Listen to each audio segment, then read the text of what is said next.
सोचिए, जो दवा एक बच्चे की जान बचाने के लिए बनी हो, क्या उस पर हम भरोसा कर सकते हैं? आज हम भारत के फार्मा सेक्टर के एक बहुत ही परेशान करने वाले संकट पर बात करने वाले हैं, और वो है दवाओं की क्वालिटी का संकट। द हिंदू न्यूज़पेपर के एडिटोरियल एनालिसिस में आपका स्वागत है। आज का हमारा विश्लेषण द हिंदू के एक बहुत ही पावरफुल एडिटोरियल पर आधारित है। जरा एक पल के लिए सोचिए, क्या हो अगर जो दवाइयाँ जिंदगियां बचाने के लिए बनी हैं वही जानलेवा बन जाएं? ये कोई हाइपोथेटिकल सवाल नहीं है, ये एक कड़वी सच्चाई है जिसे आज हम समझने की कोशिश करेंगे। तो ये पूरा मामला शुरू होता है एक दिल दहला देने वाली त्रासदी से। एक ऐसी घटना जो अपने आप में अकेली नहीं है, बल्कि एक बहुत बड़ी, एक सिस्टेमिक प्रॉब्लम का एक खतरनाक लक्षण है। 14 ये सिर्फ एक नंबर नहीं है, ये उन 14 मासूम बच्चों की संख्या है जिनकी जान चली गई राजस्थान और मध्य प्रदेश में। एक ऐसी त्रासदी जिसने वाकई पूरे देश को हिलाकर रख दिया। और इस पूरी त्रासदी के पीछे वजह क्या थी? शक की सुई घूमती है एक आम सी कफ सिरप पर, जिसका नाम है कोल्ड्रिफ। सोचिए, एक दवा जो राहत देने के लिए थी, वही मौत की वजह बन गई।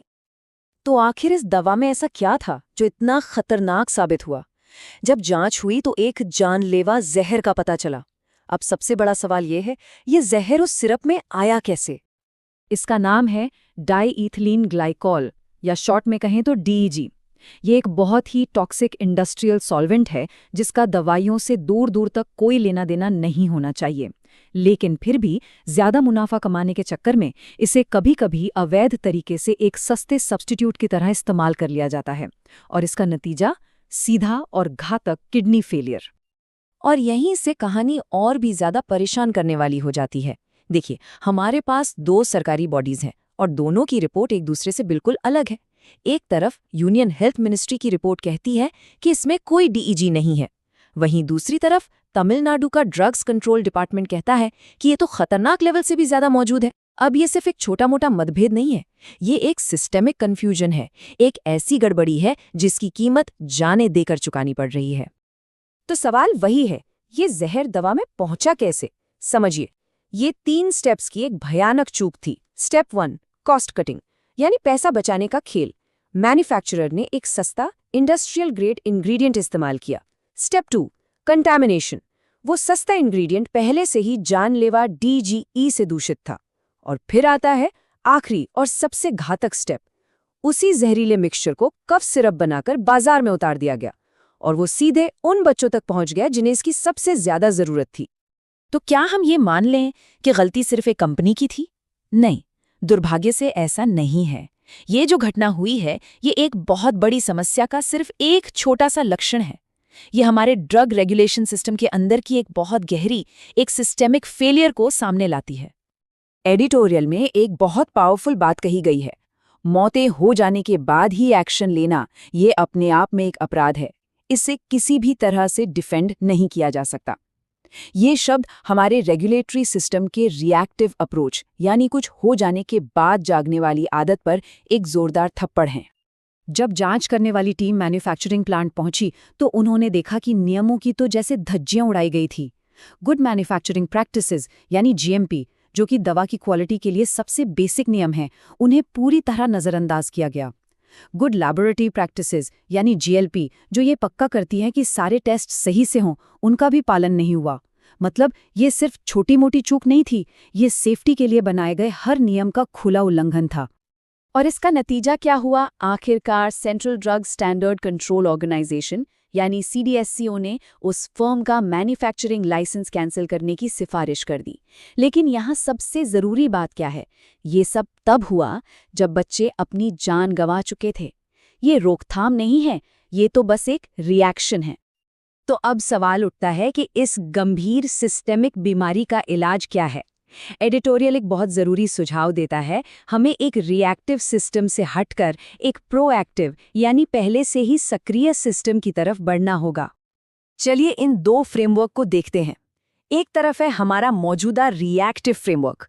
इसमें क्या होता है? कोई त्रासदी होती है, तब हम एक्शन लेते हैं। लोग गुस्सा होते हैं, तब जांच शुरू होती है। और दूसरी तरफ है वो प्रोएक्टिव फ्रेमवर्क, जिसकी हमें सख्त ज़रूरत है। या हम हादसों को होने से पहले ही रोकते हैं, लगातार बास की तरह निगरानी रखते हैं और किसी भी छोटे से छोटे उल्लंघन के लिए भी जीरो टॉलरेंस होता है। ये फर्क असल में जिंदगी और मौत का फर्क है। तो ये प्रोएक्टिव सिस्टम आखिर दिखेगा कैसा? देखिए, सबसे पहले खराब क्वालिटी की दवाओं के लिए जीरो टॉलरेंस की पॉलिसी होनी चाहिए। दूसरा, रेगुलर और सरप्राइज इंस्पेक्शन होने चाहिए, ऐसा नहीं कि जब कोई गड़बड़ हो तभी पहुंचे। तीसरा, लैब में होने वाले टेस्ट और प्रैक्टिसेस को सख्ती से लागू किया जाना चाहिए। और शायद सबसे जरूरी बात, हर एक उल्लंघन के लिए सजा हो, चाहे वो कितना भी छोटा क्यों ना लगे, सिर्फ तब नहीं जब वो किसी की मौत का कारण बन जाए। और देखिए, ये मामला सिर्फ हमारे देश के अंदर की सेफ्टी का नहीं है, ये भारत की ग्लोबल एम्बिशन से भी जुड़ा है। आत्मनिर्भर भारत और फार्मेसी ऑफ द वर्ल्ड बनने का जो हमारा लक्ष्य है, वो दांव पर लग जाता है। सीधी सी बात है, अगर हम अपने ही लोगों के लिए सेफ दवाएं नहीं बना सकते तो पूरी दुनिया हम पर भरोसा कैसे करेगी? और इसीलिए आखिर में एक बहुत बड़ा सवाल खड़ा होता है, क्या make in India global level पर सच में कामयाब हो सकता है अगर उसके बनाए प्रोडक्ट्स अपने ही घर में सेफ ना हो? इस सवाल का जवाब सिर्फ पॉलिसी बनाने वालों को नहीं, बल्कि हम सबको मिलकर ढूंढना होगा। सोचिए, हमारे शरीर के अंदर ही एक सेना है, एक आर्मी जो हमें हर बीमारी से बचाती है। पर क्या होगा अगर यही सेना बगावत कर दे, हमारे ही खिलाफ एक तरह का सिविल वॉर छेड़ दे? आज हम बात करेंगे एक ऐसी ही चौंकाने वाली वैज्ञानिक पहेली की और उस जबरदस्त खोज की जिसने इसे सुलझाया। तो हमारा आज का संपादकीय विषय है फिजियोलॉजी या मेडिसिन में 2025 का नोबेल पुरस्कार। ये पुरस्कार उन वैज्ञानिकों को दिया गया है जिन्होंने इस पहेली को सुलझाया कि कैसे हमारा दोस्त ही हमारा दुश्मन बन जाता है। और इस एक खोज ने ऑटो इम्यून बीमारियों को देखने का हमारा नजरिया हमेशा के लिए बदल दिया। ये एक ऐसा सवाल था जिसने दशकों तक वैज्ञानिकों को परेशान किया। आखिर हमारा इम्यून सिस्टम जो इन्फेक्शन से लड़ने के लिए बना है, वो कभी-कभी हमारे ही शरीर की हेल्दी कोशिकाओं पर हमला क्यों करने लगता है? इसी सवाल के जवाब में छिपा है इस साल का नोबेल पुरस्कार। और इसका जवाब हमें मिला हमारे इम्यून सिस्टम के ही एक छुपे हुए हिस्से में। तो इस पूरी कहानी को समझने के लिए हम इसे 5 हिस्सों में देखेंगे। सबसे पहले हम समझेंगे शरीर के गृह युद्ध की इस समस्या को। फिर हम उन शांति रक्षकों की खोज करेंगे जो इस युद्ध को रोकते हैं। इसके बाद हम उस मास्टर स्विच को ढूंढेंगे जो इन शांति रक्षकों को कंट्रोल करता है। फिर हम देखेंगे कि कैसे इन खोजों ने इम्यून सिस्टम की पूरी समझ ही बदल दी। और आखिर में हम बात करेंगे चिकित्सा के अगले मोर्चे की, जहां ये खोज लाखों लोगों की जिंदगी बदलने की ताकत रखती है। तो चलिए कहानी शुरू करते हैं 1990s के दशक से। उस वक्त इम्यूनोलॉजी की दुनिया में एक बहुत बड़ी पहेली थी, एक उलझन। देखिए, वैज्ञानिकों को पहले से ये तो पता था कि हमारा शरीर उन टी सेल्स को खत्म कर देता है जो अपने और पराये में फर्क नहीं कर पाते, मतलब जो बागी हो सकते हैं। लेकिन सबसे हैरान करने वाली बात ये थी कि ऐसी खतरनाक कोशिकाएं, ये बागी सेल्स, सेहतमंद लोगों के शरीर में भी मौजूद थीं। तो फिर सवाल ये था कि आखिर कौन सी चीज थी जो उन्हें हमला करने से रोक रही थी? कोई तो था जो उन्हें कंट्रोल कर रहा था, और ये अपने आप में एक बहुत बड़ा रहस्य था। और इसी रहस्य को सुलझाने की ठानी शिमोन साकागुची ने। उन्हें इस बात का यकीन था कि वैज्ञानिक कोई बहुत जरूरी चीज मिस कर रहे हैं, कि इस पूरी कहानी का एक अहम किरदार अभी भी पर्दे के पीछे है। इस टाइमलाइन पर एक नजर डालिए। यह हमें दिखाती है कि कैसे 90s के दशक के इस रहस्य से कहानी शुरू हुई। फिर 1995 में साकागुची की खोज एक बड़ा टर्निंग पॉइंट बनी, और फिर 2000 के दशक की शुरुआत में एक जेनेटिक लिंक ने इस पहेली के आखिरी टुकड़े को भी जगह पर ला दिया। तो साकागुची ने जिन सेल्स की खोज की, उन्हें आज हम रेगुलेटरी टी सेल्स या ट्रेग्स कहते हैं। आप इन्हें इम्यून सिस्टम का शांति दूत या पीस कीपर समझ सकते हैं। इनका काम लड़ाई छेड़ना नहीं है, बल्कि ये देखना है कि लड़ाई हद से आगे न बढ़े और अपने ही घर को नुकसान न पहुंचाए। और साकागुची ने इसे साबित करने के लिए एक बहुत ही कमाल का एक्सपेरिमेंट किया। उन्होंने क्या किया कि चूहों में से इन खास सेल्स को निकाल दिया, और जानते हैं क्या हुआ? चूहों के शरीर में जैसे गृह युद्ध छिड़ गया। उन्हें एक के बाद एक गंभीर ऑटो इम्यून बीमारियां होने लगीं। पर जैसे ही उन्होंने इन सेल्स को वापस शरीर में डाला, मानो सब कुछ शांत हो गया, बीमारियां थम गईं। ये बिल्कुल सीधा सबूत था कि यही टी-रेक्स सेल्स हमारे शरीर की असली शांति सेना है। तो चलिए, शांति रक्षक तो मिल गए थे, लेकिन इनका कमांडर कौन था? इन्हें कंट्रोल कौन कर रहा था? मजे की बात यह है कि इसका जवाब हमें मिला एक इंडस्ट्रियल लैब में, और कुछ बहुत ही बीमार चूहों से। मैरी ब्रेंको और फ्रेड रैम्सडेल, जो उस वक्त सेल्टिक चिरोसाइंस नाम की एक कंपनी में काम कर रहे थे, स्कर्फी नाम के चूहों पर रिसर्च कर रहे थे। ये बेचारे चूहे पैदा होने के कुछ ही हफ्तों में एक भयानक ऑटो इम्यून बीमारी से मर जाते थे। उन्होंने पाया कि इस पूरी तबाही की जड़ एक्स क्रोमोसोम पर मौजूद सिर्फ एक जीन में एक छोटा सा नुक्स था। सिर्फ एक जीन। इस जीन को नाम दिया गया FOXP3 और यही वो मास्टर स्विच था जिसकी सबको तलाश थी। ये जीन ट्रेग सेल्स के लिए एक तरह की रूल बुक की तरह काम करता है। यही उन्हें बताता है कि उन्हें क्या करना है, कब करना है और कैसे करना है। और ये कहानी सिर्फ चूहों तक ही सीमित नहीं रही। बहुत जल्द डॉक्टरों ने पाया कि जिन लड़कों में एक बहुत ही रेयर और जानलेवा ऑटो इम्यून बीमारी होती है, उनमें भी ठीक इसी FOXP3 जीन में गड़बड़ी होती है। बस अब ये बात पक्की हो गई थी। चूहों से लेकर इंसानों तक FOXP3 ही इम्यून सिस्टम का असली मास्टर कंट्रोलर है। तो अब हमारे पास पहेली के दो सबसे बड़े टुकड़े थे, ट्रेग सेल्स यानी शांति रक्षक और FOXP3 जीन यानी मास्टर स्विच। और जब इन दोनों को एक साथ जोड़कर देखा गया तो इम्यूनोलॉजी की पूरी किताब ही मानो दोबारा लिखनी पड़ गई।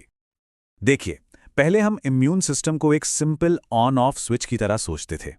या तो वो हमला करता है या फिर वो शांत रहता है। लेकिन इन खोजों ने बताया कि नहीं, ये एक डायनामिक इकोसिस्टम है, एक ऐसा सिस्टम जहां हमले और बचाव के बीच लगातार एक बैलेंस बना रहता है। हमारा शरीर खुद पर हमला इसलिए नहीं करता क्योंकि उसने खराब सेल्स को मार दिया है, बल्कि इसलिए करता है क्योंकि ये शांति रक्षक T-रेक्स सेल्स लगातार शांति बनाए रखने का काम कर रहे हैं। अच्छा, तो इस बेसिक साइंस का असल दुनिया में क्या मतलब है? ये जानकारी अब लैब से निकलकर मरीजों के इलाज में कैसे मदद कर रही है? चलिए देखते हैं। इसके 3 बड़े एप्लीकेशन एरिया हैं।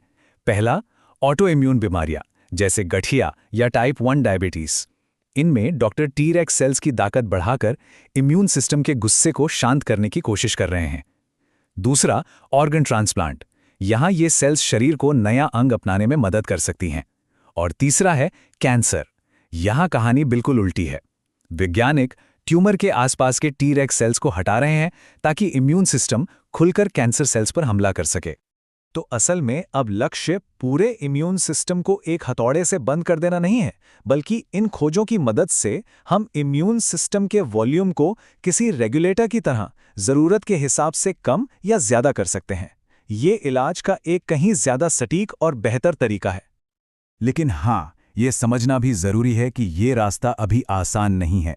सेफ्टी एक बहुत बड़ी चिंता है। इम्यून सिस्टम से छेड़छाड़ के गंभीर नतीजे हो सकते हैं।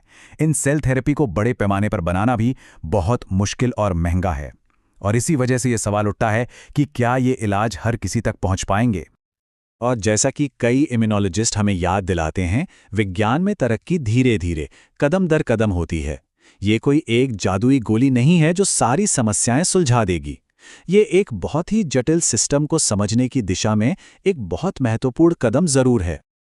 और आखिर में ये खोज हमें एक बहुत बड़े सवाल के साथ छोड़ जाती है। जब हमारे पास शरीर के सबसे ताकतवर सिस्टम को अपनी मर्जी से कंट्रोल करने की शक्ति होगी, तो हम ये कैसे सुनिश्चित करेंगे कि इसका इस्तेमाल समझदारी से, जिम्मेदारी से और सबके भले के लिए हो? ये सिर्फ एक वैज्ञानिक सवाल नहीं है, ये एक सामाजिक और नैतिक सवाल भी है। चलिए अब आते हैं हमारे अगले और तीसरे एडिटोरियल टॉपिक पर। ये एक ऐसी बहस है जो बहुत दिलचस्प भी है और बहुत जरूरी भी, और ये है भारतीय न्यायपालिका के बारे में। सवाल ये है कि क्या हमारी जुडिशरी देश की तरक्की में मदद कर रही है या फिर एक रुकावट बन गई है? आइए इस पूरी बहस के हर पहलू को ठीक से समझते हैं। देखिए, इस पूरी बहस की शुरुआत हुई प्रधानमंत्री की आर्थिक सलाहकार परिषद के सदस्य संजीव सान्याल के एक बयान से।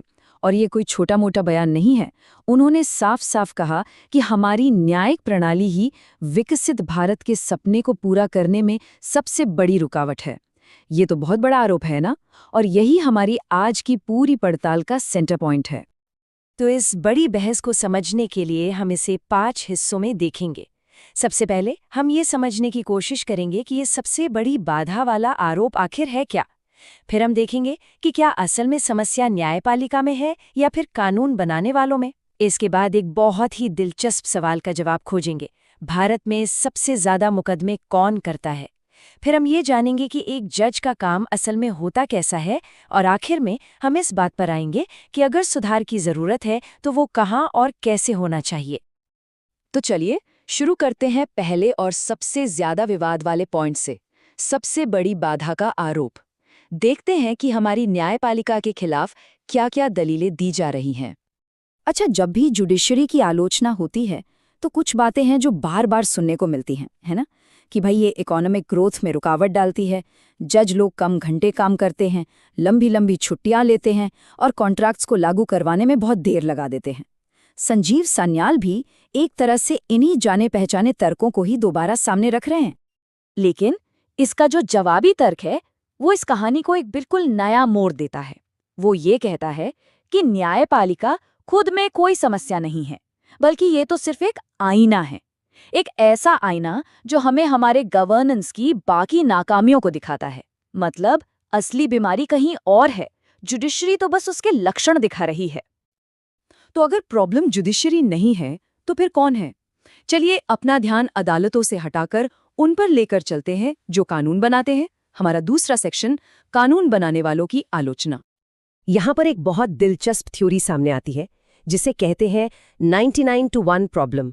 सोचिए, सिर्फ 1% लोगों को कोई गलत काम करने से रोकने के लिए बाकी 99% ईमानदार लोगों के लिए कानून इतने मुश्किल और जटिल बना दिए जाते हैं कि उन्हें फॉलो करना ही अपने आप में एक सजा बन जाता है। तो तर्क ये है कि ये अदालतों की नहीं बल्कि खराब कानून बनाने वालों की नाकामी है। सोचने वाली बात है ना?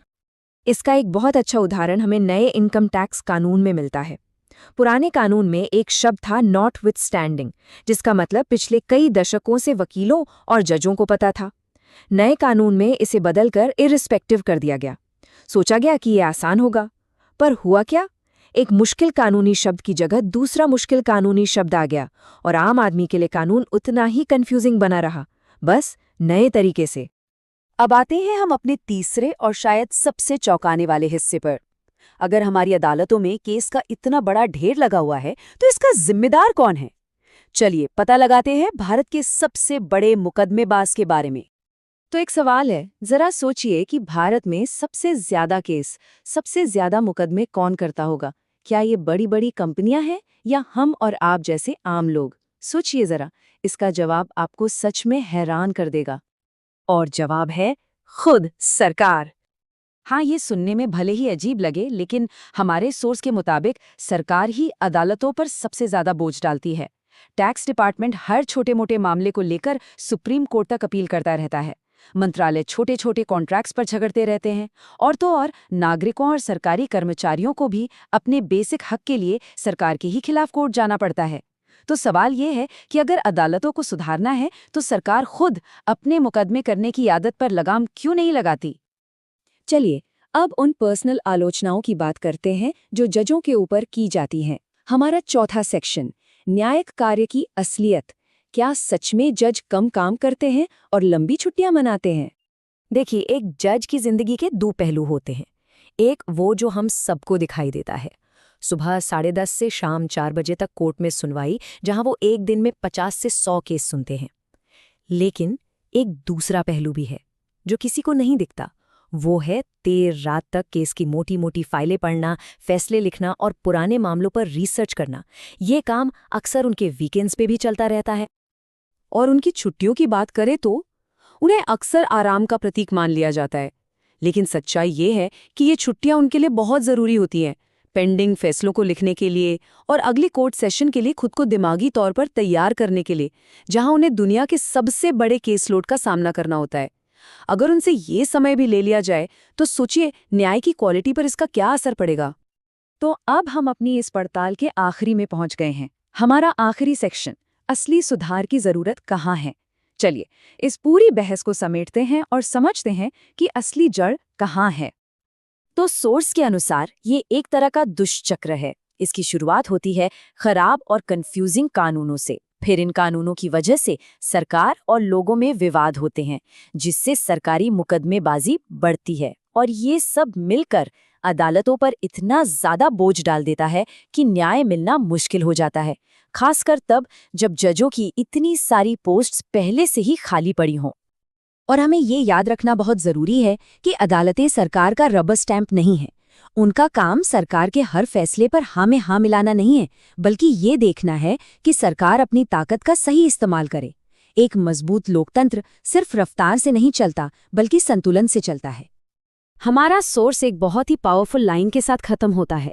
उन्हें कमजोर करना उस नींव को ही कमजोर करना है, जिसका मतलब विकास अपने सच्चे अर्थों में होना चाहिए। ये लाइन इस बात पर जोर देती है कि अगर हमने समस्या को ही गलत समझा तो इसके नतीजे बहुत गंभीर हो सकते हैं। तो घूम फिर कर हम वापस उसी सवाल पर आ जाते हैं जहां से हमने ये पूरी चर्चा शुरू की थी। लेकिन अब हमारे पास एक नया नजरिया है। अगर जुडिशरी वाकई सिर्फ एक आईना है जो सिस्टम की खराबियों को दिखा रहा है, तो सवाल ये है कि हमें आईने को तोड़ना चाहिए या उस चेहरे को ठीक करना चाहिए जो आईने में दिख रहा है। सुधार की असली शुरुआत आखिर कहाँ से होनी चाहिए? ये एक ऐसा सवाल है जिस पर सोचना बहुत जरूरी है। हमारा चौथा और आखिरी संपादकीय विषय है इजराइल की नई सुरक्षा नीति। देखिए, ये विश्लेषण एक बहुत ही जरूरी सवाल उठाता है। क्या बहुत ज्यादा सैन्य ताकत हमेशा सुरक्षा की गारंटी दे सकती है, या फिर कहीं ऐसा तो नहीं कि ये और भी ज्यादा असुरक्षा पैदा कर देती है? तो चलिए आज इसी मुश्किल सवाल को समझने की कोशिश करते हैं। तो शुरुआत इसी मेन सवाल से करते हैं। क्या जबरदस्त फौजी ताकत का इस्तेमाल वाकई में लंबे समय के लिए शांति और सुरक्षा ला सकता है? यही वो सवाल है जो आज हमारे विश्लेषण के बिल्कुल सेंटर में है, क्योंकि हम इजराइल की बदली हुई स्ट्रैटेजी और उसके नतीजों को देखने वाले हैं। तो सब कुछ बदला कैसे? 7 अक्टूबर 2023 को हमास के हमले के बाद इजराइल ने अपनी सिक्योरिटी पॉलिसी में एक बहुत बड़ा बदलाव किया। सोर्सेस के मुताबिक देश ने एक नए, काफी आक्रामक सिद्धांत को अपना लिया है जो पूरी तरह से क्रूर सैन्य बल पर टिका हुआ है।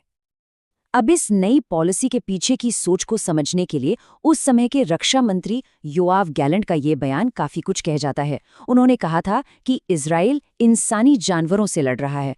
असल में इस तरह की भाषा का इस्तेमाल गाजा में मिलिट्री एक्शन को सही ठहराने के लिए किया गया था। और बात सिर्फ मिलिट्री बयानों तक ही नहीं रुकी। सोर्सेस के मुताबिक इजराइल के धुर दक्षिणपंथी वित्त मंत्री बेजलेल स्मोत्रिच ने तो गाजा पट्टी को एक संभावित रियल एस्टेट वरदान ही बता दिया। इससे ये साफ पता चलता है कि कुछ सीनियर मंत्रियों की सोच किस दिशा में जा रही थी। तो ये नया सिद्धांत आखिर है क्या? सोर्स इसे बहुत साफ तौर पर बताता है। ये क्रूर सैन्य बल का इस्तेमाल है जो अब इजराइल की सिक्योरिटी पॉलिसी की बुनियाद बन गया है। और हाँ, इस पॉलिसी को अमेरिका से बिना शर्त मिलिट्री और डिप्लोमैटिक सपोर्ट मिलता है, जो इसे और भी मजबूत बना देता है। चलिए अब देखते हैं कि इस सिद्धांत को जमीन पर उतारा कैसे गया है। इसका असर सिर्फ गाजा तक ही नहीं रहा, बल्कि ये पूरे इलाके में महसूस किया जा रहा है। गाजा के अंदर सोर्स का दावा है कि मिलिट्री ऑपरेशन सिर्फ हमास के लड़ाकों तक ही सीमित नहीं रहा, बल्कि ऐसा लगता है कि पूरे फिलिस्तीनी समुदाय को निशाना बनाया गया, जिससे बहुत बड़े पैमाने पर तबाही हुई। वहीं दूसरी तरफ वेस्ट बैंक में इस सिद्धांत ने एक अलग ही शक्ल ली है। वहां पर विवादित यहूदी बस्तियों के प्लान को और आगे बढ़ाया गया है। ये बस्तियां कब्जे वाले इलाके को काटती हैं और एक आज़ाद फिलिस्तीनी राज्य बनने की उम्मीद को और भी कमज़ोर करती हैं। यहाँ जो बात वाकई में ध्यान देने वाली है, वो है इजराइल की इस नई मिलिट्री पॉलिसी की पहुंच। देखिए, पहले इजराइल विदेशों में खुफिया ऑपरेशन करता था, लेकिन अब ऐसा नहीं है। ईरान, सीरिया, यमन और यहाँ तक कि कतर में हुई कार्रवाइयाँ ये दिखाती हैं कि इजराइल अब अपने दुश्मनों का खुलकर पीछा कर रहा है। तो इन सब कार्रवाइयों का नतीजा क्या निकला? यहाँ एक बड़ा फर्क दिखाई देता है। जंग का ऐलान किया गया, मकसद तो हमास को खत्म करना था, लेकिन सोर्स के हिसाब से इजराइल इसमें कामयाब नहीं हो पाया है। हमास आज भी नए लड़ाकों की भर्ती कर सकता है और सुरक्षा हासिल करने के बजाय नतीजा ये हुआ कि इमारतें तबाह हो गई और अकाल जैसे हालात बन गए। इस मिलिट्री कैंपेन ने दुनिया भर में एक जबरदस्त रिएक्शन पैदा किया है और अब इजराइल खुद को दुनिया में तेजी से अकेला पाता जा रहा है। आइए देखते हैं कि दुनिया इस पर कैसे रिएक्ट कर रही है। इस रिएक्शन के पीछे एक सबसे बड़ी वजह है इंसानी जानों का नुकसान। सोर्स के मुताबिक गाजा में 67,000 से ज्यादा लोग मारे गए हैं और इनमें से ज्यादातर आम नागरिक थे। जाहिर है, ये आंकड़ा पूरी दुनिया के लिए एक बड़ी चिंता का सबब है। और ये चिंता अब सिर्फ बातों तक सीमित नहीं है, अब एक्शन भी लिए जा रहे हैं। यूरोपियन कमीशन ट्रेड पर पाबंदियां लगाने की सोच रहा है। नॉर्वे ने अपने बहुत बड़े सॉवरेन वेल्थ फंड से इजरायली कंपनियों को हटा दिया है, और तो और हॉलीवुड में भी इजरायली कंपनियों के बहिष्कार के लिए कैंपेन चल रहे हैं। ये सब दुनिया की राय में एक बड़े बदलाव का संकेत है। लेकिन कहानी सिर्फ बाहरी दबाव की नहीं है। इजराइल के अंदर भी इस नई आक्रामक नीति को लेकर बेचैनी और असंतोष बढ़ रहा है। यहाँ एक बहुत ही चौंकाने वाली बात सामने आती है। हाल ही में हुए एक सर्वे के मुताबिक 74% इजरायली अब इस जंग को खत्म करने के हक में है। ये एक बहुत बड़ा आंकड़ा है जो दिखाता है कि लोगों में अब जंग को लेकर थकान और चिंता बढ़ रही है। और ये बेचैनी सिर्फ आम जनता तक ही नहीं है। सोर्स के मुताबिक इजराइल के अपने मिलिट्री जनरलों और विपक्षी नेताओं में भी नाराजगी है। कई लोग तो प्रधानमंत्री पर ये आरोप लगा रहे हैं कि वो सिर्फ अपनी कुर्सी बचाने के लिए जानबूझकर जंग को लंबा खींच रहे हैं। और ये सब हमें हमारे शुरुआती सवाल पर वापस ले आता है, लेकिन एक नए नजरिए के साथ। अगर मिलिट्री जीत से पक्की सुरक्षा नहीं मिल पा रही है, तो फिर आखिर वो क्या चीज़ है जो सुरक्षा लाएगी? ये वो सवाल है जो इस पूरे विश्लेषण के दिल में है और जिसका कोई आसान जवाब नहीं है। इसी सवाल के साथ हम आज का ये विश्लेषण समाप्त करते हैं। इस वीडियो को देखने के लिए धन्यवाद। अगर आपको ये पसंद आया तो कृपया इसे शेयर और सब्सक्राइब करें। धन्यवाद।